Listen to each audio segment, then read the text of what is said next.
a imagem. Estendi-me mais do que costumo fazer na descrição destas duas manifestações, não só porque pertencem a uma categoria bem mais rara e interessante, como também porque, no meu entender, das mesmas sobressai manifestamente o deliberado propósito de proporcionar-me a tão desejada prova da sobrevivência do espírito humano.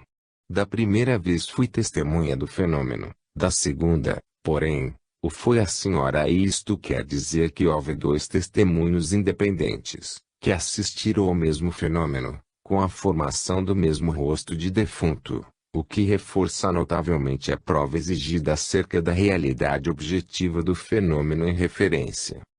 Tais são as conclusões do relator e protagonista dos fatos e o significado probatório, que decorre da observação coletiva do mesmo fenômeno, desta vez, eficientemente reforçado pela circunstância, quiçá única, da sucessiva manifestação do mesmo defunto mediante a transfiguração dos rostos de dois médiuns. Do ponto de vista da interpretação espírita dos fatos, mostra-se sem dúvida notável a primeira manifestação do defunto por um médium que jamais o conhecera e que ignorava o seu semblante. Circunstâncias de fato estas que induzem a concluir que o fenômeno da transfiguração do rosto da mesma nula entidade não poderia, desta vez, atribuir-se às faculdades modeladoras da subconsciência. Neste ponto parece indispensável que eu me detenha em examinar o assunto nos limites que circunscrevem os denominados poderes criadores da subconsciência humana, e isto com o fim de eliminar algumas opiniões errôneas a propósito, as quais não são apenas compartilhadas por nossos opositores, mas, sob certos aspectos, também pelos propugnadores da hipótese espírita. Entre estes últimos há, de fato, quem admite que os espíritos dos defuntos estão em condição de tomar a forma fluídica ou a forma materializada, animada e inteligente, de outro defunto, mistificando de tal forma os vivos, enquanto os opositores sustentam que o subconsciente do médium é capacíssimo de criar fluidicamente ou materializar fantasmas animados e inteligentes de defuntos por ele conhecidos em vida, ou de defuntos também pelo médium desconhecidos, mas conhecidos de algum dos presentes, clarividência telepática ou telenese. Ora, tudo concorre para demonstrar que estão em erro tanto os nossos antagonistas quanto certos espíritas, já que a análise comparada dos fatos demonstra, ao contrário, que os espíritos encarnados como os desencarnados não estão em condições de exteriorizar ou de reproduzir outra forma fluídica ou materializada, animada e inteligente, que não a sua. Não há quem não veja quanto se mostra teoricamente importante tal afirmação, da qual me apresto em demonstrar experimentalmente a validade, recordando antes de tudo que Gabriel Delano já havia revelado e repetido numerosas vezes. Assim, por exemplo, no segundo volume da sua obra Les Apparitions Materialisées dos Vivantes et des Morts Pag. 31.8, observa. Existe um incidente que parece confirmar a hipótese de que o espírito tem o poder de modificar o corpo espiritual, e isto até o ponto de conferir ao mesmo uma aparência radicalmente diversa da sua própria. Ora, ainda uma vez se devem examinar a fundo os fatos, se não se quiser perder-se atrás de uma falsa pista. É verdade que o espírito desencarnado pode à sua vontade retomar uma das formas que teve, ao voltar à Terra, reaparecendo materializado, seja como era no momento da morte, seja como era em outra época da sua vida. Mas, de assumir a fisionomia de outro se interpõe um abismo, e eu não conheço exemplos de espíritos que, voluntariamente, se tenham transformado até tomar o semblante de outro espírito de defunto.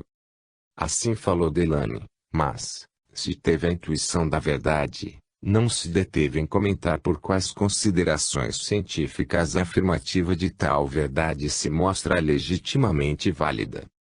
Apresso-me, pois, a salientar como isto serve de base para uma prova por analogia fundamental e formidável, porquanto versa sobre processos biológicos e morfológicos que determinam a organização dos seres vivos, Processos que se resumem no grande fato de que preside à origem da vida uma misteriosíssima força organizadora, imanente em todos os seres vivos e diversa em cada um deles, a qual, no plano da existência encarnada, age ocultamente dos seres que vai plasmando. Tal sendo a lei, daí se infere que, se o espírito sobrevive à morte do corpo, então também a força organizadora é uma faculdade do espírita, deve, por sua vez, sobreviver à morte do corpo, e, assim sendo, dever-se-á reconhecer que nos fenômenos das transfigurações, das materializações e das fotografias transcendentais, quando resultam de natureza espírita, é a mesma força organizadora plasmadora dos seres vivos, aquela que retoma automaticamente as próprias funções não apenas estimulada pela vontade do defunto sem que necessite aí de pressupor uma ação direta, intencional, em tal sentido, do próprio defunto, assim como a mesma força organizadora age automaticamente na organização e plasmação dos seres vivos sem que precise aí ainda do concurso intencional dos seres vivos que essa vai plasmando. E agora chegamos às conclusões. Do exposto resulta que, nos casos em que o automatismo da força organizadora se mostra de natureza subconsciente ou de natureza anímica, o médium não poderá fazer outra coisa senão reproduzir a própria forma exteriorizada, materializada ou fluídica, animada e inteligente, assim como existia em qualquer época da sua vida, isto é, não poderá jamais tomar o semblante animado e inteligente de uma terceira pessoa, visto que se é verdade, como indubitavelmente é verdade, que a força organizadora age automaticamente, então isto equivale a dizer que essa tem o poder de reproduzir e não o de criar. E, ao contrário, nos casos em que o automatismo se mostra de natureza extrínseca ou espírita, o defunto comunicante não poderá fazer outra coisa senão reproduzir, por sua vez, a própria forma materializada ou fluídica, animada e inteligente, tal como existia em qualquer época da sua vida, e jamais reproduzir a forma animada e inteligente de outro espírito, porque, repito, a força organizadora, por ser um automatismo, reproduz e não cria, o que, se notar bem, é o contrassenso invariável de qualquer forma de automatismo. Resulta daí que estes simples, mas inabaláveis, argumentos de fato bastam por si sós para demonstrarem que a hipótese por mim defendida parece irrefutável, visto que, se trata de um processo automático, então é verdade que tal automatismo não poderá fazer outra coisa senão reproduzir formas e rostos plasmados automaticamente e nunca criar novos, porquanto criar novos subentende-se um processo ativo e intencional, e já não passivo e automático. É, pois, evidente, no que se refere aos fenômenos de materializações de fantasmas e rostos animados e inteligentes, que são estes os limites em que deverão ser circunscritos os poderes modeladores do espírito humano, encarnado ou desencarnado, limites impostos pelos fatos de que o pensamento e a vontade não têm poder dirigente sobre a misteriosíssima força organizadora e criadora das formas arquétipos individuais, força organizadora que se identifica com a ideia diretriz pressentida por Claude Bernard, como se identifica com a teoria do impulso vital criador de Bergson e com a outra teoria análoga de Geley, sobre a existência de um dinamismo vital organizador posto nas fontes da vida, ao passo que tudo concorre para fazer presumir que, na manifestação de tal mistério imperscrutável do ser, nós assistimos ao manifestar, nos mundos, de um atributo da imanência divina do universo.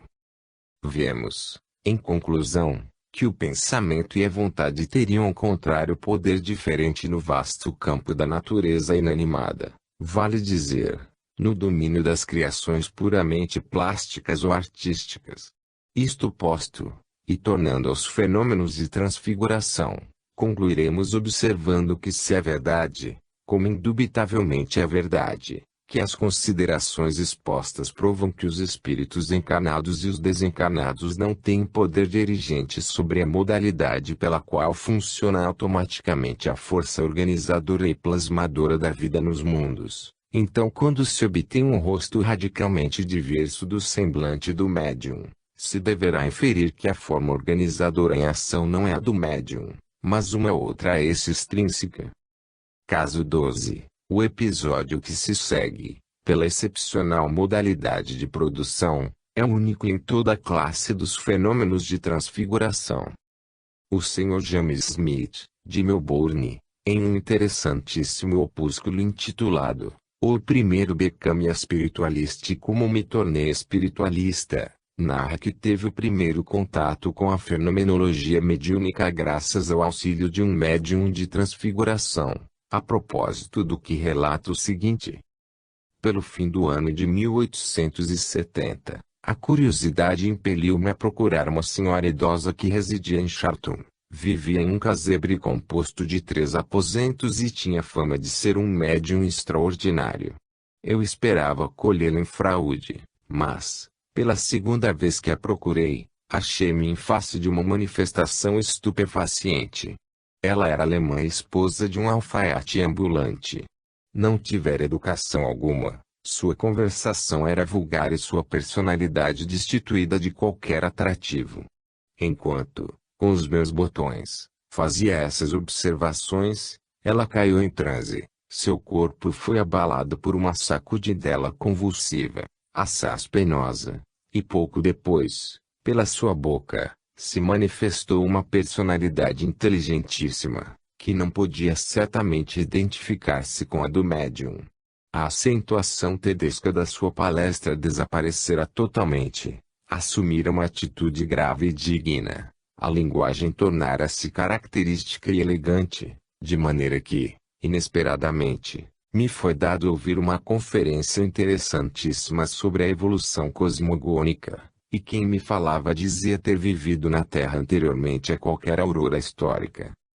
Em seguida, eis que se manifesta uma outra entidade espiritual que se mostrou profundamente versada nas indagações etnológicas, e, depois de me ter descrito os 12 tipos principais de gênero humano, assim continuou: se na próxima vez vieres acompanhado do amigo Vevers, que é um hábil desenhista, nós te mostraremos sucessivamente, sobre a cara desta mulher, os 12 tipos primitivos da raça humana. Naturalmente no dia seguinte voltei, juntamente com o amigo desenhista, e a entidade manteve a palavra. Meu amigo logrou traçar, em bem-sucedidos esboços, os 12 tipos da humanidade primitiva tais como apareceram sobre o semblante transfigurado do médium, alguns dos quais eram a tal ponto repulsivos que causavam espanto. O amigo Vevers remeteu-me cópias que ainda conservo cuidadosamente. Os tipos aparecidos foram os seguintes: o Caraíba, o Asiático do Norte, o Europeu do Sul, o Africano, o Malaio e o Peruano. Como disse, alguns dos restos eram horríveis de ver-se, isso a ponto do meu amigo Vevers se espantar com eles de tal maneira que, em dado momento, só com dificuldade cheguei a impedir que atirasse fora o lápis e fugisse. Cada tipo daquelas transfigurações se manteve por tempo bastante longo, pois que a entidade fornecia interessantes informações em torno à história de cada um deles, informações a que eu transcrevia rapidamente. A título de exemplo, relato aqui o que ele disse a respeito do tipo Caraíba. Seu crânio está cuidadosamente classificado nos vossos museus, depois de ter estado durante dezenas de milhares de anos sepultado nas cavernas da Terra. Ele fornece uma salutar lição ao homem moderno. Observai quão rudimentar ainda era o desenvolvimento deste crânio. Aparece deprimido, chato, limitado, exclusivamente adequado a guiar este ser na satisfação de suas cotidianas necessidades materiais, elas próprias estreitamente limitadas. Meditai particularmente sobre este crânio, pois que se trata de um importante anel de ligação na evolução em série da espécie humana. Parece-vos que este crânio tenha pertencido a um ser digno de ter a mesma sorte que os anjos? Não, certamente, eram seus companheiros as feras das florestas e os animais que faziam os seus ninhos nas tenebrosas cavernas. Suas cordas para caça eram tiras de couro cortadas da pele de animais selvagens. Seu arco era uma costela extraída de animais gigantes, suas flechas tinham um chifre na ponta. Estes os utensílios de sua existência selvagem. Sedento de sangue e astuto, com o passo cauteloso, revelava pelo olhar a expressão terrível da sua natureza feroz. Não estremecei, ó amigo, pois o que vos digo não é senão uma pálida descrição do vosso antepassado Caraíba. Orgulhoso europeu, ficai sabendo que vossa genealogia em coisa alguma é superior à do vosso pobre irmão Caraíba, o qual neste momento vos contempla do alto, pois sua evolução no mundo espiritual é agora superior à vossa no mundo terreno. As suas vigílias de caça na luta pela vida estão afastadas, no tempo, milhares de séculos, e a sua lenta ascensão fez-se agora para sempre espiritualmente radiosa, e talvez, quando entrardes no reino espiritual, não recusareis aceitar por guia o pobre Caraíba que está diante de vós, e a primeira lição que recebereis no meio espiritual talvez vos seja dada por aquele que foi descendente do lobo. Op. Cite. Pags. 3-5.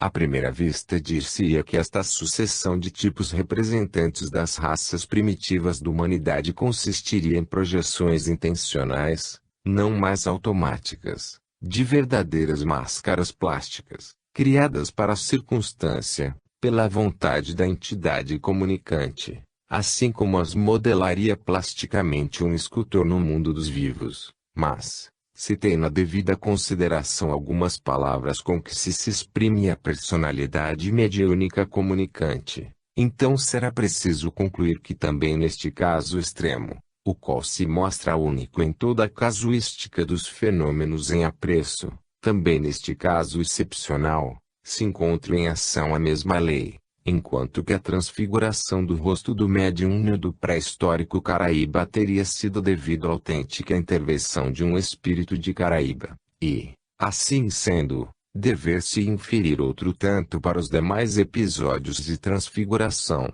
devidos, por sua vez, a intervenção de cada um dos representantes das raças primitivas que se materializaram, os quais, por um ato de vontade, teriam posto em ação o automatismo modelador da sua força organizadora, chegando a plasmar sua efígie tal qual era ela nos tempos remotíssimos da sua encarnação terrena. Mudando de assunto, observo que os esboços executados pelo artista desenhista constituiriam já um primeiro encaminhamento para a contribuição de documentações da investigação científica dos fenômenos de transfigurações. Aliás, os esboços de que fala o narrador, informando tê-los conservado cuidadosamente, não são acessíveis e, em consequência, não podem ser utilizados na pesquisa científica.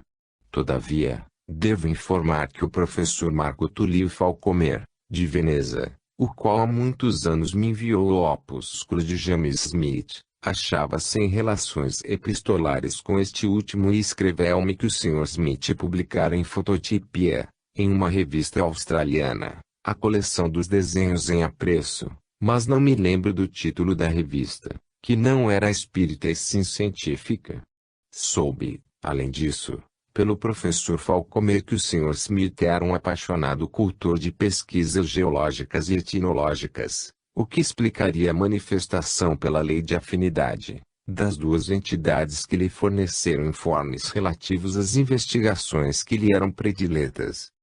Caso 13. Entre os médiuns contemporâneos de transfiguração, podemos citar, na França, a Sra. Piquart e, na Inglaterra, a Sra. Bullock, com as quais se principiou a experimentar com critério científico, fotografando os fenômenos das transfigurações, que se realizam à luz do dia ou com luzes diversamente coloridas, mas sempre suficientes.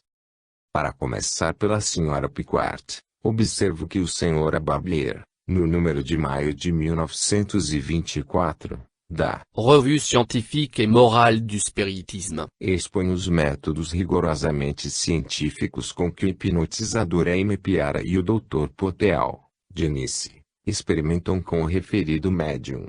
O doutor em apreço já possui uma conspícua coleção de fotografias variadas, entre as quais se acham fotografias de raios especiais que denomina raios bioelétricos, de fenômenos de materializações parciais, de concretizações ectoplásmicas e de transfigurações. O médium Senhora Piquart é envolta em uma roupa aderente, sendo-me outra previamente revistadas por testemunhas sempre novas, as quais podem levar seus aparelhos fotográficos. Depois de alguns minutos, o médium cai em transe, passando a catalepsia, e durante toda a sessão fica em estado de rigidez, sem que se lhe note o menor movimento. Como disse, as sessões se realizam geralmente à luz do dia, mas para determinadas experiências adota-se a luz vermelha ou verde, ou amarela, caso em que se fotografa a luz do magnésio.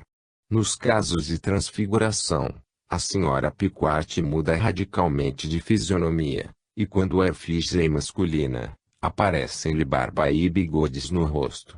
Locke City, Pags 149.151.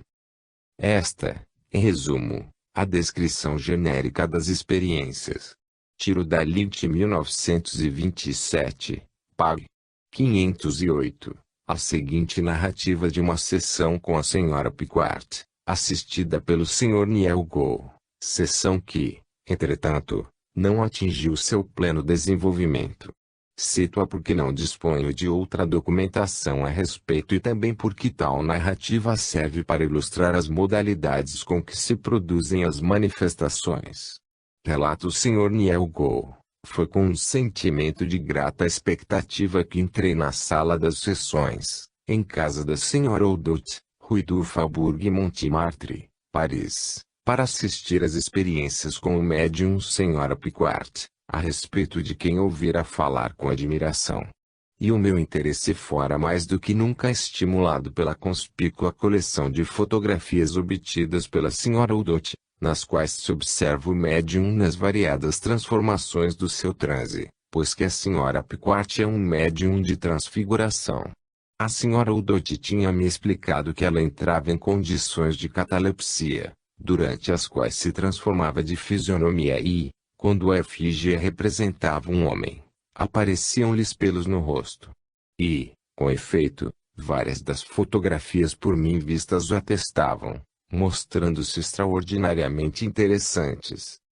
Ao mesmo tempo que eu, assistia uma sessão, um senhor norte-americano, representante de uma sociedade de investigações psíquicas dos Estados Unidos, um senhor inglês, membro de bem conhecida Sociedade de Investigações Psíquicas de Londres, uma senhora inglesa, e 3 senhoras francesas, uma das quais era médium, e uma outra, a mulher de um artista dramático.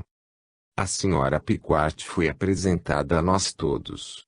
E uma senhora pequena e de aspecto comum, pertence à burguesia e aparentemente é surda.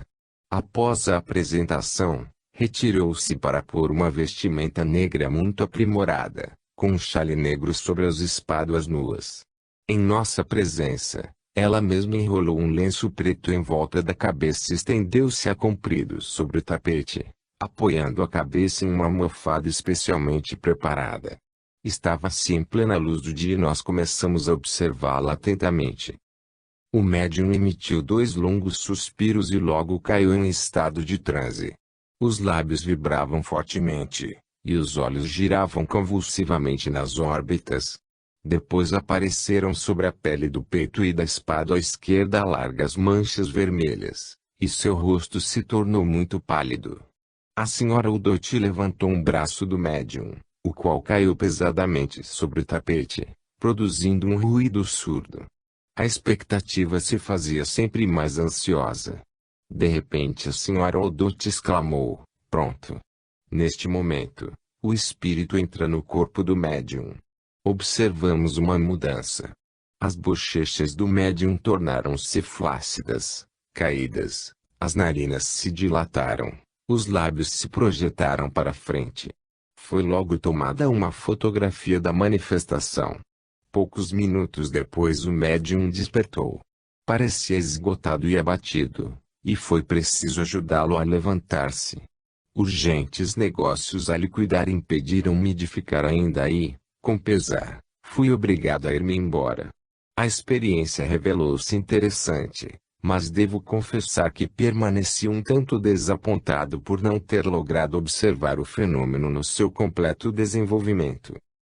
E é realmente muito rudimentar o fenômeno de transfiguração, que foi dado ao relator a assistir, fenômeno privado de qualquer forma de superposição ectoplásmica sobre o rosto do médium.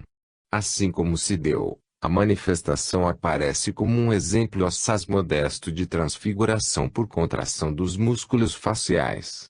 Entretanto, são de notar-se as placas vermelhas que apareceram sobre a epiderme do médium, as quais indicariam uma emergência incipiente de transformação ectoplasmática, que por uma causa qualquer não chegou a progredir. Assim sendo, é claro que se não houvesse o precedente de numerosas fotografias, superposições ectoplásmicas, obtidas pela Sra. Udot, e sobretudo pelo Dr. Potel, teria sido preferível não citar a experiência. Caso 14. Os fenômenos de transfiguração que se obtêm com a Sra. Bullock são por demais notáveis e interessantes. Como se trata, porém, de uma mediunidade muito recente, publicaram-se poucas relações de suas experiências e, ademais, só me é possível referi-las pelos resumos das relações publicadas na revista Lid. Passo, pois, a referir-me às mesmas, já que não é possível mencioná-las sendo numa classificação destes fenômenos. No número de 12 de junho de 1931 da Lid, Pag. 283, encontra-se uma relação resumida da seguinte forma. O reverendo Will J. Wood publica na revista T-National Spiritualist, de Chicago, a relação de uma sessão feita por ele em Halle, Manchester, com o médium de transfiguração Sra. Bullock, durante a qual se obtiveram manifestações por demais notáveis. A Sra. Bullock se achava sentada em plena luz, de maneira que se faziam visíveis os mais minuciosos detalhes das manifestações e, no espaço de 1h30, apareceram nada menos de 50 rostos diferentes, sobrepostos ao rosto do médium. O reverendo Errol observa, era como se o resto do médium fosse uma massa elástica moldável à vontade e modelada, ademais, com assombrosa perícia e rapidez, por um exímio mestre na arte, o qual, com fervor inesgotável, passara de uma a outra efígie. No decurso dessa admirável sessão apareceram todas as espécies de rostos e, entre eles, fisionomias de orientais e hindus, calmos, graves e espirituais. Um dos episódios mais impressionantes foi a personificação de uma menina paralítica, conhecida por mim nos Estados Unidos da América. Todo o corpo do médium, juntamente com seu rosto, se havia contraído e transformado em forma radicalmente distinta do aspecto normal da mesma, representando, com toda a exatidão, as lamentáveis condições em que se encontrara aquela pobre vítima da paralisia. Em outro número da mesma revista, lê-se o seguinte resumo. Os estudiosos das investigações psíquicas de Belfast se interessaram muito, ainda há pouco, pelas experiências da Sra. Bullock, que se realizaram na sede da Sociedade de Pesquisas Psíquicas. Essas manifestações foram de um caráter incomum. O referido médium sentou-se defronte de uma lâmpada vermelha, de uma luz algo tênue, e, depois que se manifestou seu espírito guia, começaram a produzir-se as assombrosas transfigurações de seu resto, que ia tomando os semblantes dos espíritos que, sucessivamente, se comunicavam. Por detrás do médium fora estendido um largo pedaço quadrado de veludo preto, e, como o médium se vestira igualmente de preto, as caras, que apareciam, se destacavam de forma notável. O mais extraordinário verificado na produção das transfigurações consistiu na circunstância de que essas criações se desenvolviam internamente e, como se manifestaram também rostos de orientais muito velhos, era muito interessante e prodigioso observar-se como o rosto do médium se tornava, de repente, enrugado, ao mesmo tempo que as sobrancelhas se alargavam obliquamente e se desenhava sobre o lábio a sombra de bigodes virados para baixo. Desnecessário é dizer que se manifestaram muitas personalidades de defuntos conhecidos dos presentes, que conversaram, assim, com parentes e amigos. Devo acrescentar que a senhora Bullock é uma pessoa muito simpática, cuja modéstia iguala a sua sinceridade. O seu aparecimento entre nós, com sua mediunidade rara e prodigiosa, foi um acontecimento que despertou o maior interesse. Leeds, 1932, pág. 141. Como se verifica por estes sucintos relatos, a mediunidade da senhora Bullock é realmente notável e promissora e, posto que se trate de um médium todavia muito novo, dado a esperar o ulterior e próximo desenvolvimento de suas faculdades supranormais, desde que estudem experimentadores que se proponham a observar os fenômenos de um ponto de vista rigorosamente científico. Teoricamente falando, mostra-se importante a observação feita pelo relator quando diz que as transfigurações cresciam e se dissolviam interiormente, o que induz a presumir que, em tais fenômenos, se verifiquem uma produção e conformação interior da substância ectoplásmica que constitui os tecidos do rosto do médium, caso em que os tecidos se dissolveriam em uma substância amorfa muito maleável, com a qual as distintas personalidades espirituais comunicamos plasmariam suas efígies em virtude de um ato volitivo, devido ao qual entrariam em função suas próprias forças organizadoras individuais. A este respeito quero recordar que anteriormente citei um caso sucedido com o médium homem, caso quarto, em que houve uma circunstância que vem confirmar tal interpretação dos fatos. Disse, na ocasião, que nos processos da diminuição do rosto daquele, notava-se a curiosa circunstância da pele que se tornava profundamente enrugada e flácida, indício evidente de que o fenômeno de transfiguração se produzia com a ajuda de processos de dissolução interior, isto é, de subtração de substância ectoplásmica dos tecidos do rosto do médium, pelo qual se subentende que os processos opostos de retoque com adição de massa ectoplásmica ao rosto do médium se deviam realizar igualmente por integrações e manipulações internas. Mostra-se assombroso até o inconcebível o fato de que, no intervalo de hora e meia, se tenham podido sobrepor, materializar e dissolver, 50 rostos sobre o do médium. Contudo e apesar da nossa incapacidade para compreender o fenômeno, é raro nas experiências de transfiguração, mas já foi citado antes um caso análogo. Com o intuito de atenuar, de certo modo, o espanto justificado do leitor, quero recordar que sucede o mesmo nos fenômenos das materializações de fantasmas independentes do médium. Valem por todas as experiências relativamente recentes de Varsóvia com o médium Frank Kluski, em que os fantasmas se manifestavam em sucessão ininterrupta, dissolvendo-se instantaneamente ante os espectadores, da mesma forma instantânea com a qual se havia materializado. Quero recordar, também, que, nas clássicas experiências de William Crookes, o fantasma materializado de Katia King aparecia e desaparecia com fulminante instantaneidade, se bem se tratasse de um fantasma solidamente conformado e perfeitamente organizado. Infere-se que esse segundo mistério, mais imperscrutável ainda que o primeiro, serve, quando menos, para tornar mais aceitável a particularidade da sucessão rapidíssima com que se concretizam e se dissolvem os rostos supranormais nas experiências de transfiguração.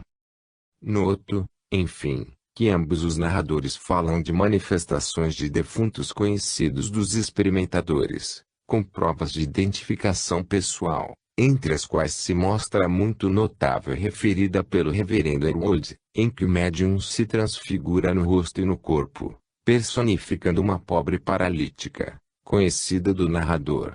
Não há quem não veja como tal episódio, em que se nota uma completa identificação física da defunta que se manifesta, induz racionalmente a presumir que, se o episódio mesmo não pode desta vez explicar-se com o trabalho de uma força modeladora subconsciente, isto pelas considerações precedentemente expostas, reforçadas pelo fato de que o médium jamais conhecera a moça que se manifestara, então dever-se-ia concluir no mesmo sentido para as materializações de todos os outros rostos, isto é, no sentido de que, nos numerosos semblantes aparecidos, dever-se-ia pressupor a intervenção de outras tantas personalidades de defuntos. Caso 15. Este último caso, de data recentíssima, realizou-se espontaneamente, com o conhecido médium Sra. Barkel, que possui faculdades de clarividência e é uma oradora por inspiração, como são tantas em países anglo-saxões. Aquele a quem foi dado observar nela o fenômeno da transfiguração do rosto foi o Sr. Leonard Farquhar, um séptico, que se dirigira à reunião com a intenção de formar uma opinião pessoal a respeito de semelhantes experiências. Escreve ele: declaro que não sou espírita, mas sei manter-me prudentemente neutro quando se trata de assuntos que não conheço e os meus conhecimentos a respeito remontam a uma semana antes da sessão de que me proponho a falar. Eu sou positivista materialista e, em consequência, não se poderia dizer que tivesse tendência para ter visões por autossugestão. Na minha qualidade de neófito, propus-me a vigiar, atentamente, o médium no momento em que caísse em transe. Assim procedendo, não me parecem notar indícios de sua passagem a condições anormais quando se pôs de pé para começar o sermão, o qual me deixou profundamente decepcionado. Nada encontrara que fosse de molde a sugerir uma origem supranormal. E foi para mim verdadeiro alívio quando vi a Sra. Barkel tornar a sentar-se. Sentia-me mais decepcionado, irritado e quase hostil. A presidente pôs-se a falar por sua vez, mas eu não a escutava e fixava o olhar perscrutador sobre o médium, com escopo de assegurar-me se realmente se manifestariam indícios da sua emergência em um estado anormal. Pois bem, desta vez houve indícios, e de um gênero inspirado. A Sra. Barkel estava sentada tranquilamente, com a cabeça levemente reclinada. Pouco depois observei um movimento dos seus ombros, que se puseram em linha horizontal, enquanto a cabeça caía bruscamente para frente, indo apoiar-se com o queixo sobre o peito, mas o queixo se mostrava particularmente distinto. Depois, o médium permaneceu imóvel como uma estátua. Eu continuava a observá-la com impassível insistência, enquanto a presidente prosseguia no seu discurso. De repente, com imenso estupor meu, notei que a cabeça e o rosto da Sra. Barkel estavam totalmente mudados, ou melhor, tinham sido substituídos pela cabeça e o rosto de um homem. Entretanto, eu não notara mesmo o mais insignificante movimento.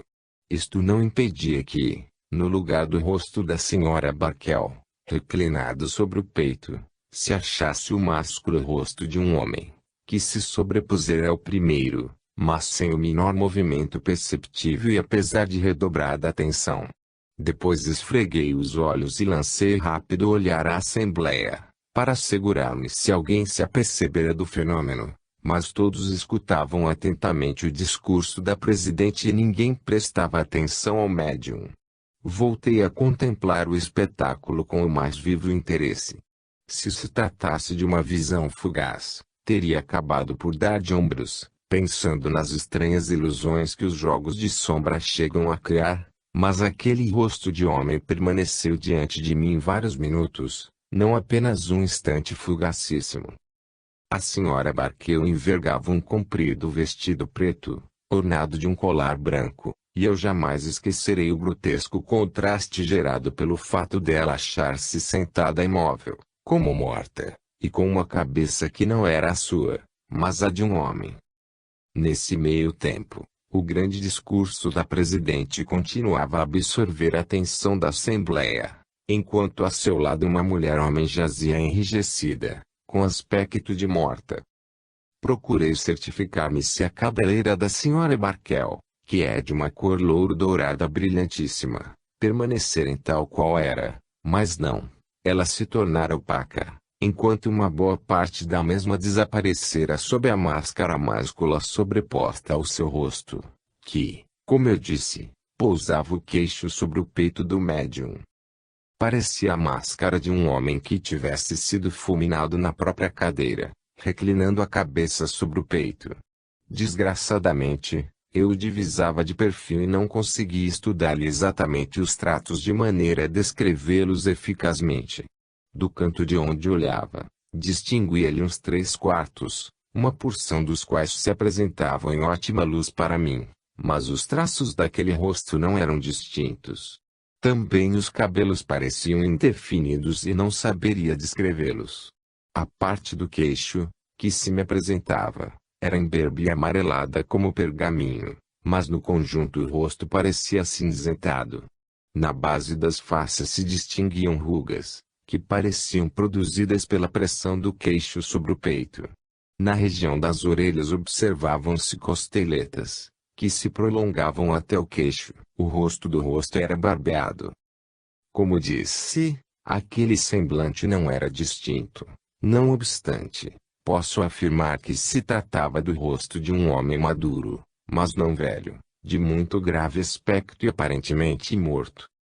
Fiquei a contemplar o fenômeno por vários minutos, não simplesmente segundos é bom notar, até que vi a senhora Barkel mover-se durante um instante na cadeira, para depois levantar-se e olhar em torno com expressão de estupor.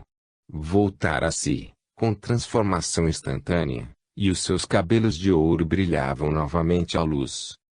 E agora pergunto a mim mesmo, como explicar-se semelhante fenômeno? Talvez atribuindo-o à minha imaginação superexcitada pelo sermão inspirado que ouvira. Não, de certo, visto que aquele sermão aguçara, ao contrário, o meu cepticismo, deixando-me impassível e decepcionado. Talvez atribuindo-o aos efeitos do álcool. Excluo também isto, pois que sou abstêmio. Talvez a um sonho em estado de sonolência. 1000 vezes excluído, pois que nunca estive tão vigilante e atento como naquele momento. Talvez a incubação de qualquer enfermidade.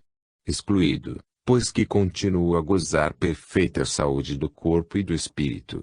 Psichic-News, 1932. Número 22, Pag. 10. Como se infere das respostas a estas interrogações finais, o relator percipiente está bem seguro de quanto viu, ao passo que da narração exposta sobressai, outro sim, que ele é, de fato, um observador inteligente e sagaz, ao qual não escapou nenhuma particularidade do fenômeno ocorrido, o que é mais importante, porquanto, sendo um séptico e um decepcionado, era por isso mesmo o observador melhor indicado para analisar serena e desapaixonadamente o que se desenrolava diante de si. Se a tais considerações se acrescenta a circunstância de ter podido observar o fenômeno durante vários minutos consecutivos, não nos resta senão reconhecer que assistira a um magnífico fenômeno de transfiguração, fenômeno cuja existência ignorava, mediante o qual, presumivelmente, um defunto, cujos parentes se achavam presentes, tentara reproduzir a cena da própria morte com escopo de reconhecimento.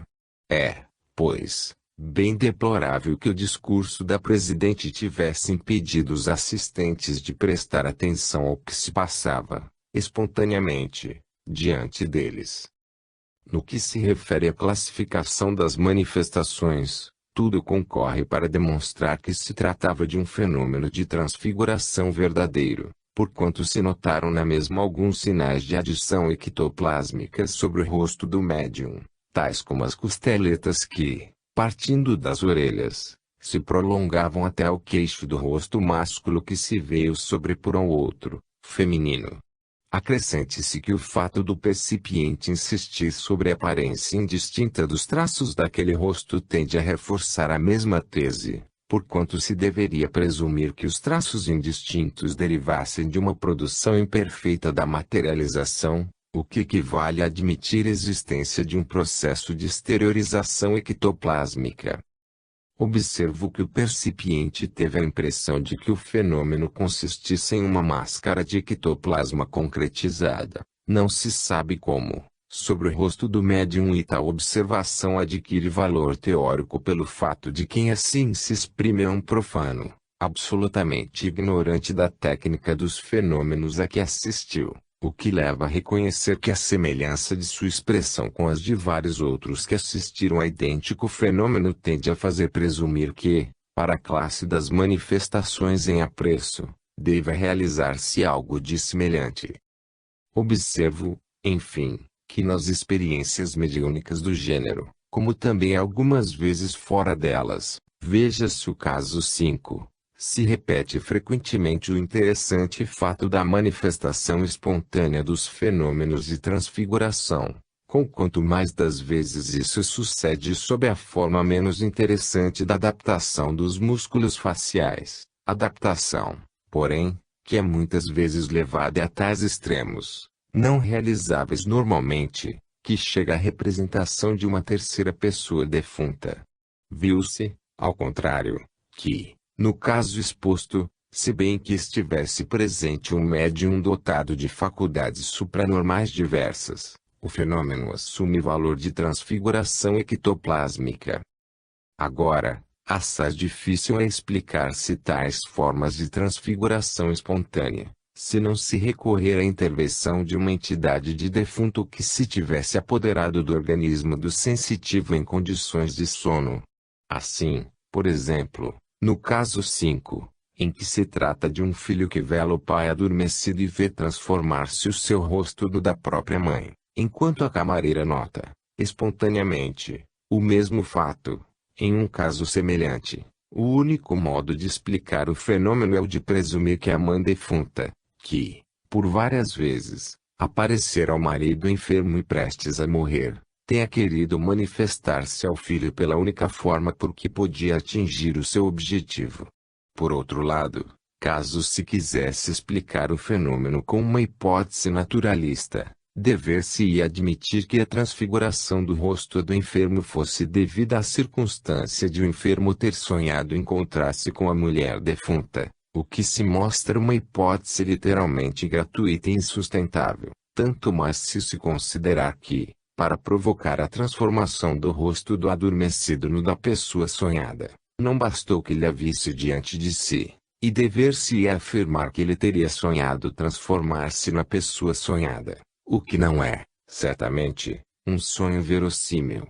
Suponho que não se conheçam exemplos de pessoas que hajam sonhado ter mudado de sexo, sem contar que um sonho semelhante não poderia determinar um fenômeno de transfiguração em um adormecido que não seja médium. Além disso, recordo que a mesma hipótese tornar-se-ia mais do que nunca insustentável nos casos do gênero em transfiguração do rosto do adormecido assume o caráter geração ectoplásmica, isto por força das considerações desenvolvidas nos comentários aos casos X e 11. Com isto ponho termo à enumeração dos casos de transfiguração que rebusquei, laboriosamente, no meio de um número elevado de episódios do gênero, os quais, se bem que algumas vezes muito interessantes, não apresentavam as necessárias garantias de autenticidade, fosse por insuficiência de dados, fosse, enfim, por uma certa desconfiança, talvez injustificada, por mim concebida pelas faculdades de observação de quem as referia. E também com relação aos poucos casos citados, recordarei como, na introdução ao presente trabalho, tive oportunidade de observar que eles apresentavam escasso valor científico, e isso pela natureza das próprias manifestações, as quais eram observadas em condições que dependiam muito da perspicácia e do estado de alma dos experimentadores e ofereciam o flanco a legítimas dúvidas e cepticismos, de modo que dever-se-ia reconhecer que a classe dos fenômenos em apreço tinha conquistado o lugar que o espera na casuística metapsíquica quando se houvesse difundido entre os experimentadores o método científico de fixar sobre a placa fotográfica as transfigurações dos médiuns.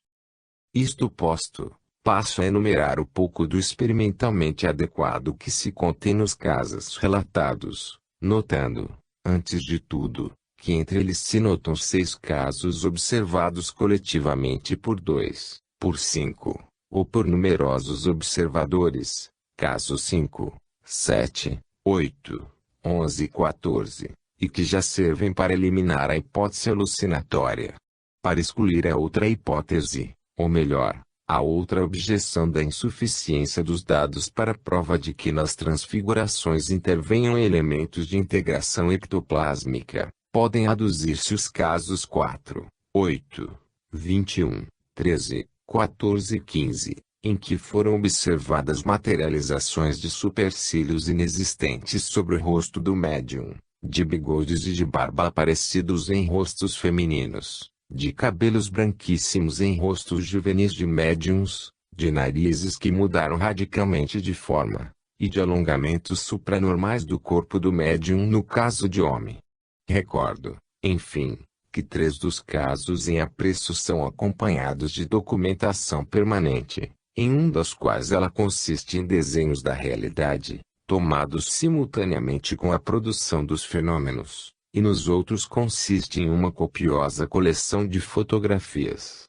E esta última circunstância assinala já a introdução dos métodos de indagação científicos nas experiências em apreço, conquanto o que por ora se obtém seja ainda de ordem particular e em consequência dificilmente utilizável em serviço da ciência.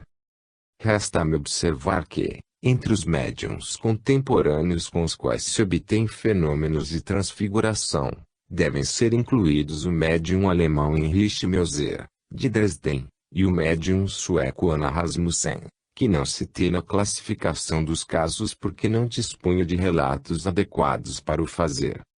Não obstante, informo que o médium Meuser realizou recentemente uma série de sessões na sala do British College of Psychic Science, cujo presidente, o Sr. James Watt Mackenzie, publicou a respeito um relato na revista Psychic Science 1927, pág. 19. Ora, em tal relato se lê este parágrafo. Em dado momento achamo-nos em face da máscara autêntica de um personagem chinês, máscara que veio sobrepor-se ao rosto do médium. Ninguém, a não ser quem se achasse presente, poderia apreciar o realismo impressionante de semelhante transfiguração do rosto de um europeu no de oriental e isto em consequência da substituição das personalidades mediúnicas. Por sua vez, o naturalista professor Tilliard, em uma conferência realizada no National Laboratory of Psychic Research, aludiu a um caso análogo ocorrido com o médium Anna Rasmussen, observando a respeito. A sessão se realizou em plena luz do dia e o médium não caiu em transe, mas somente em um estado de estupor. Seu nariz se transformou e as características faciais se tornaram as de um homem, enquanto o médium começou a conversar com timbre vocal absolutamente másculo. Todos os cientistas presentes discutiram longamente sobre diversas hipóteses para de alguma forma explicar cientificamente o estranho fenômeno a que haviam assistido. Lynch, 1926, pág. 472. Passando às induções e deduções que os fenômenos em exame sugerem, observo, antes de tudo, que a análise comparada dos melhores fenômenos leva logo a notar a circunstância de que uma relação indubitável existe entre os fenômenos de transfiguração e os das materializações integrais de fantasmas independentes do médium e tal relação se mostra evidente a ponto de se dever inferir que os primeiros são uma fase de exteriorização incipiente dos segundos. Alexandre Aksakov já o tinha notado no seu livro Um Caso de Desmaterialização Parcial pág. 210 a 211, observando que os fenômenos de transfiguração eram importantes, porquanto representavam a fase inicial dos fenômenos de materialização e, a propósito da exteriorização de um fantasma materializado com o médium sem hora comptum, observa. Quando a forma materializada nada mais apresenta de comum com o aspecto do médium, encontramo-nos em face de uma completa transformação. Por quem ou por que foi produzido o fenômeno? É nisto que reside a tão formidável quanto espinhosa questão a resolver. É certamente inverossímil que tão radical transformação seja devida às faculdades supranormais da subconsciência do médium e quando a forma materializada responder a todas as exigências por mim formuladas para o reconhecimento legítimo de uma individualidade, obter-se-ia com isso uma prova eficacíssima em demonstração de que uma outra personalidade transcendental, independente do médium, se apoderar unicamente da substância orgânica deste último, para servir aos próprios fins. Mas, se assim for, não seria talvez mais simples para a personalidade transcendental em questão utilizar-se para tais fins do próprio corpo do médium, ou somente do seu rosto, transformando-o segundo seus desejos, sem recorrer à produção maravilhosa, mas muito mais difícil, de um corpo distinto e absolutamente diferente do corpo do médium. Se existissem fatos de tal natureza, então, entrar-se-ia na posse de uma prova admirável, tangível, visível, em demonstração de que as materializações que reduzem a um fenômeno de transmutação. Pois bem, estes fatos existem, mas são raros e se acham dispersos na massa enorme de material grosseiro existente na literatura espírita. Após o que Aksakoff procedeu à citação de 2 casos de transfiguração, com o aparecimento de barba e cabelos grisalhos no rosto e na cabeça do médium, observando a respeito. Se bem que a senhora Killingburi denomina os casos relatados de fenômenos de transfiguração, notam-se neles circunstâncias de produção tais como barba e cabelos grisalhos, bem como aumento de peso do corpo, os quais indicam, de maneira manifesta, o desenvolvimento incipiente de um processo de transformação ectoplásmica. Op. Cit. 21. Nota-se que ele estabelece uma justa distinção entre os casos de transfiguração em que o fenômeno se reduz a um simples jogo mais ou menos maravilhoso de contração e adaptação dos músculos faciais, e aqueles nos quais se encontra um princípio de adição ectoplásmica sob forma de características faciais inexistentes do médium.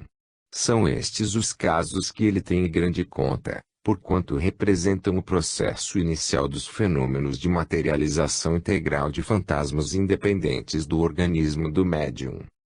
Eis a que ponto se apresenta a formidável perplexidade a resolver, a que Aksakoff se refere, perplexidade que não existiria se as materializações de fantasmas fossem sempre radicalmente diferentes dos médiums e outro tanto sucedesse com os rostos transfigurados. Casos em que não se poderiam contrapor objeções sérias à interpretação espírita dos fatos, porém a produção dos fenômenos em apreço não é tão simples e nos casos das materializações, como nos das transfigurações se verifica muitas vezes que o rosto transfigurado ou fantasma materializado é em parte diferente e em parte semelhante ao médium e, em determinados casos clássicos de fantasmas materializados, as semelhanças sobrepujam as diferenças, mas, ao contrário, em ambas as classes dos fenômenos, notem-se casos em que nos achamos em presença de 2 personalidades radicalmente diferentes.